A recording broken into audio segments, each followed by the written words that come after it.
ನಮಸ್ಕಾರ. ಈ ಮಣ್ಣಿನ ಮಗ ನಿಮ್ಮ ಸಹೋದರ, ನಿಮ್ಮ ಎಲ್ಲರ ಸ್ನೇಹಿತ ಆಟರಾಜ ಮಾತಾಡ್ತೀನಿ. ರೀಸೆಂಟ್ ಆಗಿ ನಾನು ಹೆಣ ಡೆಡ್ ಬಾಡಿಗೆ ಬಿಳಿ ಬಟ್ಟೆ ಬೇಕು ಅಂತ ನಾನು ಹಾಕಿದ್ದೆ ಫೇಸ್ಬುಕ್ ಅಲ್ಲಿ.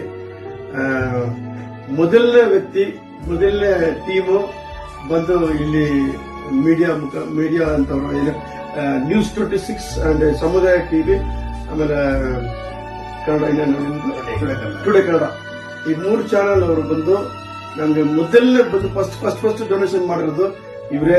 ಅಣ್ಣ ತುಂಬಾ ಥ್ಯಾಂಕ್ಸ್.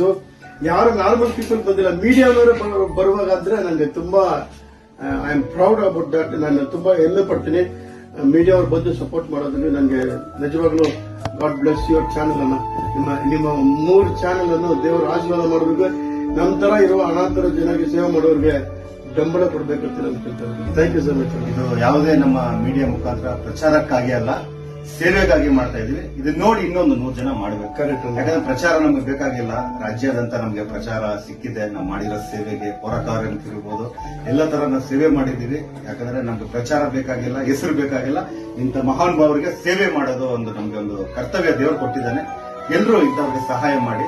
ಯಾಕಂದ್ರೆ ಅವರು ಫೇಸ್ಬುಕ್ ಅಲ್ಲಿ ಹಾಕಿದ್ರು, ಯಾಕಂದ್ರೆ ಬಾಡಿ ಪ್ಯಾಕ್ ಮಾಡಕ್ಕೆ ಬಟ್ಟೆ ಇಲ್ಲ ಅಂತ. ಯಾಕಂದ್ರೆ ನಾವು ಒಂದೆಂತ ಬಟ್ಟೆಗಳು ಹಾಕ್ತಿವಿ, ಸೂಟ್ ಹಾಕ್ತಿವಿ, ಕೋಟ್ ಹಾಕ್ತಿವಿ, ಒಳ್ಳೆ ಬ್ರಾಂಡೆಡ್ ಹಾಕ್ತಿವಿ. ಆದ್ರೆ ಕೊನೆಯದಾಗಿ ನಾವು ಇದೇ ಬಟ್ಟೆಯಲ್ಲೇ ನಮ್ ಸುತ್ತೋದು ಅಲ್ವಾ, ಈ ಬಟ್ಟೆಯಲ್ಲೇ ನಮ್ಮನ್ನು ಸುತ್ತಾಕೋದು. ಈ ಬಟ್ಟೆಯನ್ನು ಕೊಟ್ರೆ ನಾವೇನು ಹಣದಿಂದ ಏನು ನಾವು ನಷ್ಟ ಹೋಗಲ್ಲ. ಇಂಥವ್ರಿಗೆ ನಾವು ಸಹಾಯ ಮಾಡೋಣ. ಆಟೋರಾಜನ್ನ ಒಳ್ಳೆ ಸೇವೆ ಮಾಡ್ತಾ ಇದಾರೆ. ಇದನ್ನು ಗುರುತಿಸಿ ನಮ್ಮ ಅಂಜನ್ ಸರ್, ನಮ್ಮ ಭಾವರು, ನಾವು ಎಲ್ಲ ಚಾನೆಲ್ ಅವ್ರಿಗೆ ನಿಮ್ಗೆ ಬೆನ್ನೆಲುಬಾಗಿ ನಾವು ಇರ್ತೀವಿ. ನಿಮ್ಮ ಸೇವೆ ಹಿಂಗೆ ಇರ್ಲಿ, ಯಾರ ಬಗ್ಗೆ ತಲೆ ಕೆಡಿಸ್ಕೋಬೇಡಿ. ಟೀಕೆ ಮಾಡೋರಿಗೆ ನಿಮ್ಮ ಸೇವೆನೇ ಉತ್ತರ.